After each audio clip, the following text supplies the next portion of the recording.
The rain was falling so hard that night it felt like the sky was trying to wash away every secret the world had been hiding. I sat alone in a quiet corner of a small restaurant, staring at an empty chair across from me, wondering why I had even agreed to come.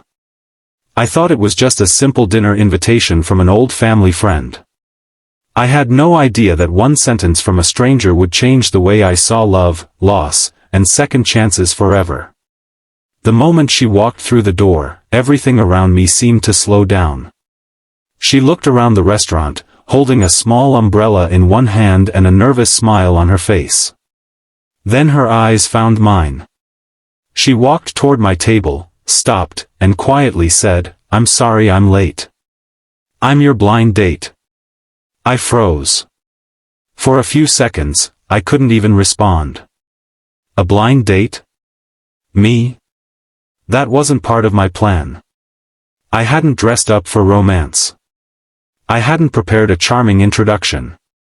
I hadn't even expected anyone to show up.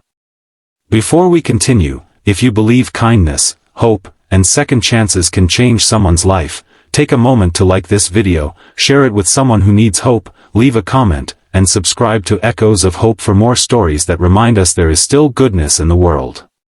My name was Caelan, and for the last 3 years, I had been living the kind of life where every day looked exactly the same. Wake up, go to work, come home, eat dinner alone, and pretend I didn't notice how quiet my apartment had become. People often told me I was successful.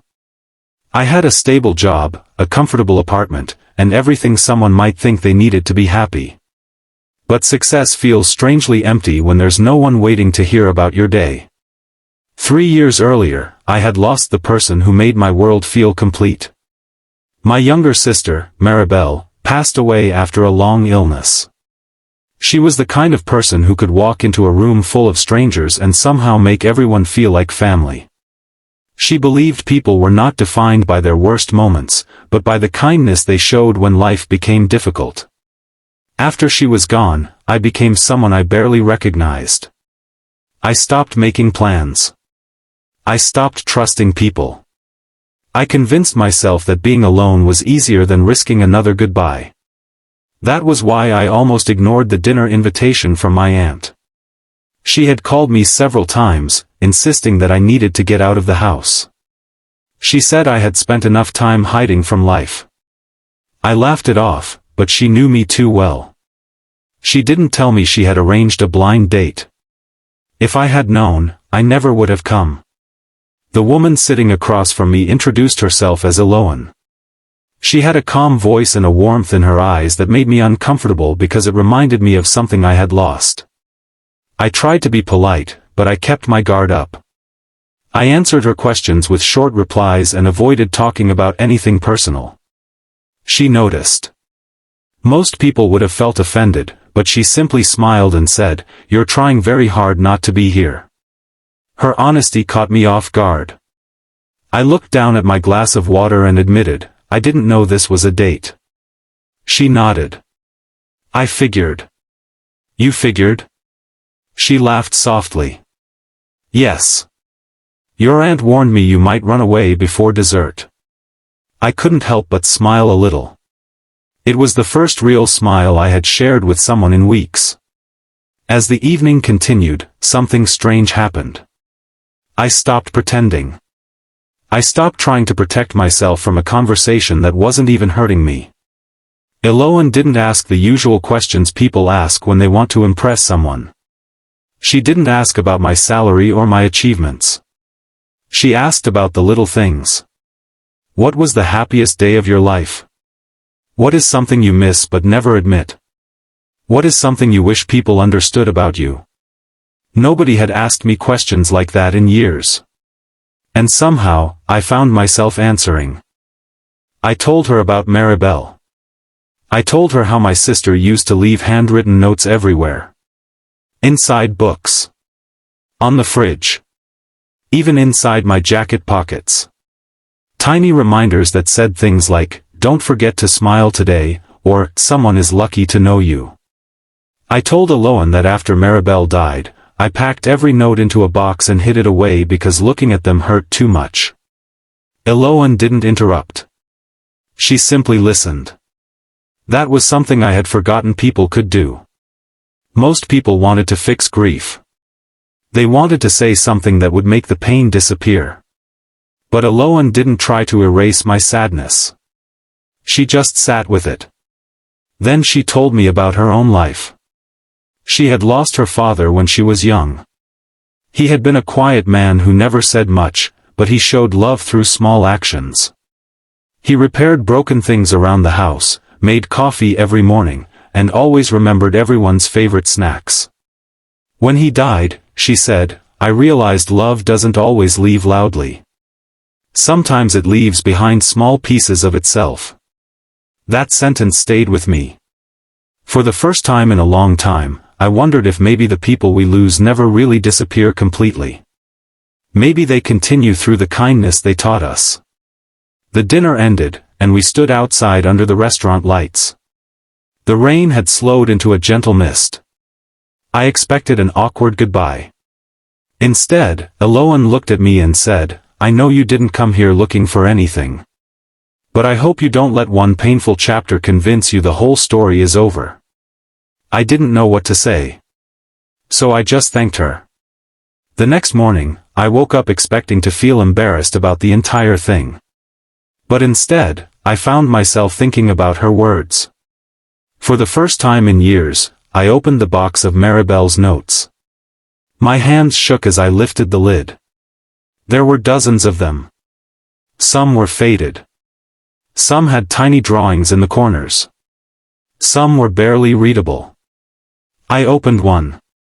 It said, if you're reading this, you probably need a reminder that you are loved. I sat there for a long time. Then I cried. Not because I was broken. Because I finally allowed myself to remember without only feeling pain. Days passed, and Elowen and I started talking more. Not every conversation was deep. Sometimes we talked about movies, food, silly things that happened during the day. But slowly, my life began changing. I started going outside more. I called old friends I had pushed away. I started visiting places that reminded me of my sister instead of avoiding them. Elowen never tried to become Maribel's replacement. She never tried to take away my memories. She simply reminded me that carrying love forward was different from living in the past. But just when I thought things were finally becoming easier, I found out something that changed everything. One evening, while we were walking through a quiet park, Elowen stopped and looked at me. I need to tell you something. The seriousness in her voice made me nervous. What is it? She took a deep breath. The reason I agreed to this blind date wasn't because I wanted to meet someone new. I waited. It was because of Maribel. My heart stopped. What do you mean? She looked down. I knew your sister. The world seemed to disappear around me. Elowen explained that years earlier, when Maribel was receiving treatment, she volunteered at the hospital. She had met Elowen during one of the hardest moments of her life. She helped me when I was struggling, Elowen said. She told me that someday, when I had the chance, I should do the same for someone else. I couldn't believe it.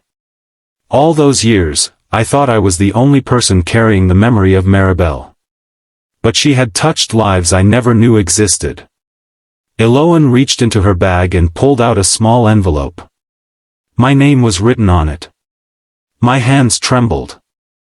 I found this after she passed away, she said.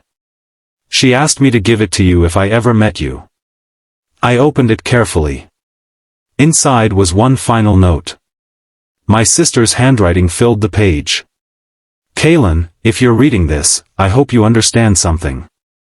Love is not meant to end when someone leaves. Love is meant to continue through the people we become. Promise me you won't spend your life protecting yourself from happiness. You deserve to live again. I couldn't hold back the tears. For years, I thought moving forward meant leaving Maribel behind. But I finally understood. Moving forward was how I carried her with me. Months later, my life looked completely different. Not perfect.